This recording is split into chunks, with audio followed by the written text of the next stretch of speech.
Assalamualaikum warahmatullahi wabarakatuh. Perkenalkan, nama saya Dara Madani. Saya dari kelas 2D Perbankan Syariah semester 2 dengan NIM 2530211122. Dan di sebelah kiri saya, Perkenalkan, nama saya Khairul Anwar. Saya di sini akan menemani tentang pembicaraan ini. jadi kami ingin membicarakan tentang pariwisata ramah muslim untuk memenuhi tugas manajemen bisnis syariah. Jadi teman-teman, pariwisata ramah muslim itu sering disebut sama kita-kitanya itu halal turis. Itu bukan berarti perjalanan dari tempat-tempat ibadah saja, melainkan pariwisata ramah muslim ini adalah sebuah layanan yang disediakan oleh destinasi wisata untuk memenuhi kebutuhan atau keinginan wisatawan muslim untuk menjalankan syariat-syariat agamanya. Nah, prinsip utamanya itu tidak terbatas pada wisatawan muslim saja, namun menjamin ketersediaan fasilitas dasar seperti tempat ibadah dan makanan halal. Jadi teman-teman, untuk wisata ramah muslim ini juga memiliki kriteria atau komponen tersendiri. Dan sebuah destinasi dikatakan destinasi ramah muslim itu jika memenuhi kriteria 6C atau sering menjadi standar global. Apa sih 6C itu? 6C itu meliputi halal food, prayer fasilitas, water friendly restroom, Ramadan service, non-halal aktivitas, rekreasional fasilitas with privasi. Nah, dalam 6C itu kayak menyakup apa aja sih? Dan punya halal food. Nah, jadi halal food itu yaitu makanan yang disediakan oleh pariwisata ramah muslim itu yang sudah bersertifikat halal dan bebas dari alkohol atau babi. Nah, kalau yang prayer fasilitas itu meliputi adanya musola, masjid, bersih dan mudah diakses, lengkap dengan tempat wudhunya untuk wisatawan muslim ini menjalankan syariat agamanya. Yang ketiga itu ada water friendly washroom. Ini mencakup kamar mandi yang menyediakan air untuk bersuci, bukan hanya tisu saja, tapi air juga untuk bersuci.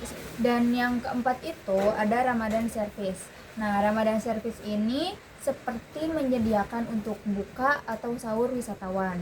Dan yang kelima ada non halal aktivitas, yaitu lingkungan yang minim atau terpisah dari aktivitas seperti perjudian atau bar yang bising. Pariwisatanya itu jauh dari bar, dari perjudian. Nah, yang terakhir ada rekreasional fasilitas with preschool dalam kolam renang, area spa yang terpisah antara laki-laki dan perempuan, opsional namun sangat dihargai.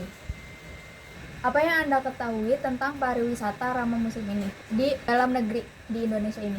Nah, setahu saya di Indonesia ini contohnya di Lombok dan di Aceh. Setahu saya di Lombok tuh dikenal sebagai Pulau Seribu Masjid.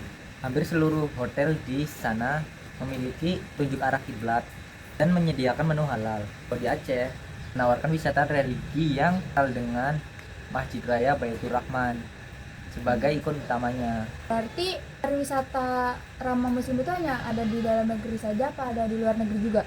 Nah, kalau di luar negeri, Uzbekistan yang sedang naik daun untuk wisata ziarah, contohnya di makam-makam imam-imam besar seperti Imam Bukhari. Kayak apa sih perbedaannya wisata religi sama wisata ramah muslim? Apa sih perbedaannya wisata religi sama wisata ramah muslim? Perbedaan wisata religi dan pariwisata ramah muslim, seringkali kita tertukar antara keduanya. Namun ada perbedaan tipis, ada tujuan dan ada fokus, ada juga aktivitasnya. Kalau wisata religi itu tujuannya tuh lebih ke apa sih? Soal wisata yang religi, tujuan beribadah haji, umroh, ziarah ke makam. Kalau fokus itu ada objeknya yang tersendiri kayak objek-objek suci, objek bersejarah. Soal aktivitasnya berdoa, ritual, keagamaan. Kalau untuk pariwisata ramah muslim itu lebih mendekatkan kepada apa? Kalau pariwisata ramah muslim lebih ke kreasi, lebih ke belanja gitu. Soal fokus ke gaya hidup orang muslim gitu. Kalau tujuan mah kan kayak jalan-jalan, kulineran, foto-foto gitu.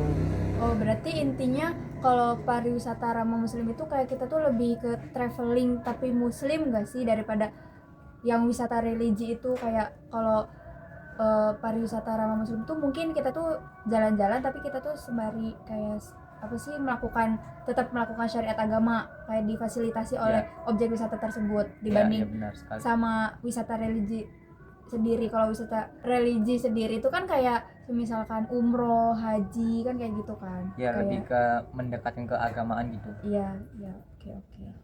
Baik teman-teman, cukup sekian pembicaraan kita tentang pariwisata ramah muslim di dalam negeri maupun di luar negeri yang kami ketahui. Cukup sekian, terima kasih. Wassalamualaikum warahmatullahi wabarakatuh.